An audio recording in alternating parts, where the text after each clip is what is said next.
So ఇప్పుడు మీరు కన్నప్పకి రైటర్గా వర్క్ చేశారు కదా, వేరే సినిమాలకి ఏమన్నా రైటర్గా చేస్తున్నారు? లేదు లేదు అలా ఏం కాదు. నేను యాక్చువల్లీ విష్ణుబాబు కథ చెప్పడానికి వెళ్ళాను అక్కడికి. ఓకే. వెళ్తే అప్పుడు ఆల్రెడీ ఈ సినిమా కమిట్ అయ్యి ఆయన చేయాలని ఫిక్స్ అయిపోయారు మన విష్ణుబాబు గారు. ఇలా విష్ణు ఒక సినిమా చేస్తున్నాడు, దీని రన్నింగ్లో చెబుదుగా అన్నట్టుగా అంటే అప్పుడు ట్రావెల్ అయ్యాం. బట్ ఒకేసారి అది 200 కోట్ల ప్రాజెక్ట్ అయ్యేసరికి ఇంకా నేనే విష్ణుబాబుకి చెప్పడానికి డ్రాప్ అయిపోయాను. నేను ఎందుకులే రేంజ్ వేరే మారిపోద్ది కదా అని నేను మళ్ళీ ఒక చిన్న కథ రాసుకొని బయటకు వచ్చాను. చెప్పలేదు ఇప్పటికి కూడా? అది చెప్పలేదు. కథలు నా దగ్గర ఉండే కథలు నాకు ఇంకేం ఉండవు, కథలే చెప్తాను నేను. బట్ ఎప్పుడు ఎనీ టైం విష్ణుబాబుకి కానీ మనోజ్ బాబుకి కానీ నరేష్ గారు కానీ ఎవరికైనా సరే కథ అన్నదే ఉంటుంది నా దగ్గర.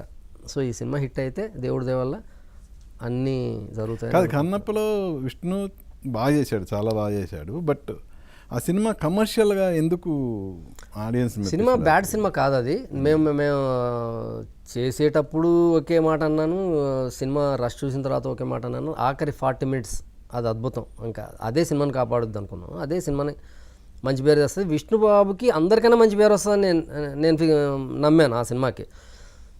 ఎందుకంటే నేను సినిమా ట్రావెలింగ్లోనే విష్ణుబాబు చెప్పేవాడు.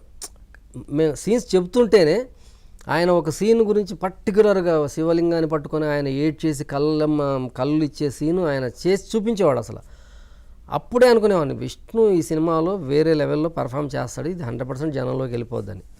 కానీ అక్కడ దాకా 2 hours 40 minutes సినిమాలో 2 hours కొంచెం ఇగ్నోర్ చేసాం. అంటే బ్యాడ్గా ఉంటుంది అంటే సినిమా బ్యాడ్గా ఉండదు అక్కడ, కానీ జనానికి హై ఇవ్వలేకపోయాం. చిన్న 2 మార్పులు చేస్తుంటే వేరే అద్భుతం జరిగేది. ఎపిసోడ్ అంతా కొంచెం అక్కడ మార్కులు కొట్టేశాడు. ఆ శివుడు వచ్చిన దగ్గర నుంచే బాగుంటుంది. అనేది ఇప్పుడు అక్షయ్ కుమార్ వీళ్ళ ఎపిసోడ్స్ ఉన్నాయి, అది బాగా జనాల్ని ట్రోలింగ్కి బాగా గురైనాయి కదా. అంటే కొన్నిసార్లు కొన్ని ఎమోషనల్ మిస్టేక్స్ ఉంటాయి సార్, కొన్నిసార్లు కొన్ని రకరకాల మిస్టేక్స్ చేస్తాం మనం సినిమాలు, తెలుసో తెలియకో చేస్తాం కొన్ని మిస్టేక్స్. అలాగా ఆ సినిమాలో కొన్ని పొరపాట్లు జరిగాయి. అవి సరే ఓకే, సినిమా అయిపోయింది కాబట్టి దాని గురించి మనం డిస్కషన్ చేసుకోవడం కూడా అనవసరం. అల్టిమేట్గా ఆ సినిమా మంచి పేరు వచ్చింది. అంతవరకు 200 కోట్ల సినిమా అది సేఫ్ అవ్వడం అన్నది it's not a ordinary thing కదా వాళ్ళకి ప్రైమ్లో కానీ. సో సార్ మోహన్ బాబు గారికి డబ్బు అన్నది క్రైటీరియా కాదు సార్, విష్ణుబాబు కెరీర్ అన్నదే మోర్ ఇంపార్టెంట్. ఆ పరంగా విష్ణుబాబు సక్సెస్. ఇంకా అందులో ప్రభాస్ని తీసుకున్నారు, ప్రభాస్కి చెడ్డ పేరు రాకూడదు, వాళ్ళు ఎక్కువ ఆలోచించారు అది. సో అది రాలేదు, అది జరగలేదు. ప్రభాస్ క్యారెక్టర్ చాలా మంచి పేరు వచ్చింది. ఈవెన్ ఒక్క సీన్ అయినా మోహన్ లాల్ క్యారెక్టర్ చాలా బాగా చేశారు. సో ఆ రకంగా ఆ సినిమా వాళ్ళకి డిసప్పాయింట్ సినిమా కాదు, అది ఇంకా పే చేయాల్సిన సినిమా వాస్తవంగా. అంటే ముందు భక్త కన్నప్ప లాంటి సూపర్ హిట్ సినిమా ఆ ఇన్ఫాక్ట్ నుంచి బయటపడి ఈ సినిమా బాగుంది అనిపించుకోవడం అనేదే పెద్ద సక్సెస్. ఎందుకంటే మామూలు సినిమా కాదు అది, అది ఒక హిస్టరీలో మనం పెట్టుకుంటే హిస్టరీ ఒక టాప్ 10 అంటే అందులో ఉండే సినిమా అది. ఆ సినిమాని తీసి ఆ సినిమాతో పోల్చకుండా ఈ సినిమా అసలు సినిమా ఏనా అని అంటాం మనం వెంటనే సినిమాతో పోల్చినప్పుడు. సో ఆ పేరు రాకుండా, చెడ్డ పేరు రాకుండా ఆ సినిమాని తీయటం అన్నదే విష్ణుబాబు సక్సెస్.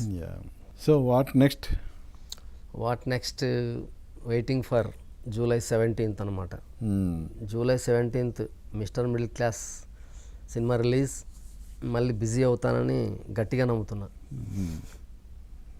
సో ఈ ఎంటైర్ జర్నీలో మీరు థ్యాంక్స్ చెప్పుకోవాలంటే ఎవరు చెప్తారు? ఎస్వి కృష్ణారెడ్డి గారికి చెప్తాను. నేను సినిమా ఫీల్డ్లో ఈ స్థాయికి వచ్చాను అంటే నేను ఆయన దగ్గర పనిచేయడం వల్లే వచ్చాను. ఎన్నో నేర్చుకున్నాను. అంటే నేను అసలు కామెడీ తీయటం ఏంటి, అసలు నేను నా మైండ్ అంతా యాక్షన్ ఉంటుంది. అలాంటిది వైలెన్స్ యాక్షన్తో లోడెడ్గా వచ్చాను నేను రాసుకున్న కథలన్నీ నేను మొదట రాసుకున్న కథే బ్రహ్మదేవుడు అని ఒక చాలా హై వోల్టేజ్ యాక్షన్ సినిమా రాసుకున్నాను. అవన్నీ తీసేసి ఒక కామెడీకి వచ్చానంటే అది కేవలం కృష్ణారెడ్డి గారు. ఆ సబ్జెక్ట్ ఇంకా ఉందా? అది అలాగే ఉంది. ఎవరు చెప్పలేదు ఇప్పటివరకు మరి ఇన్ని సినిమాలు? నేను ఫస్ట్ ట్రై చేసింది అదే. శ్రీహరి గారు, సాయి కుమార్ గారు, కృష్ణ గారు, సూపర్ స్టార్ కృష్ణ గారు, జగవద్ బాబు గారు, అందరి దగ్గరికి ఆ కథ వెళ్ళింది. అది అప్పుడు చేయలేకపోయాం. అందరు భయపడ్డారు, ఇది అవుద్దా ఏంటి ఇలా చెప్తున్నాడు ఈ యాక్షన్ ఎపిసోడ్స్ అన్నీ ఏంటని. మరి ఈ జనరేషన్ హీరోలకి ఏమన్నా పనికి వస్తుందేమోగా? అంటే ఆ కైండ్ ఆఫ్ కథలు చాలా వస్తాయి తర్వాత. ఒక పోలీస్ ఆఫీసర్ పైన కథలు మామూలుగా చాలా వస్తాయి. ఆ కైండ్ ఆఫ్ క్యారెక్టరేషన్సే చాలా వచ్చాయి. ఓకే. మళ్ళీ అంటే నేను ఇప్పుడు ఒకవేళ నాకు ఎంటర్టైన్మెంటే చేయాలన్నదే నా ఫైనల్ గోల్. కానీ అందులో ఒక మంచి లైక్ రవితేజ గారు,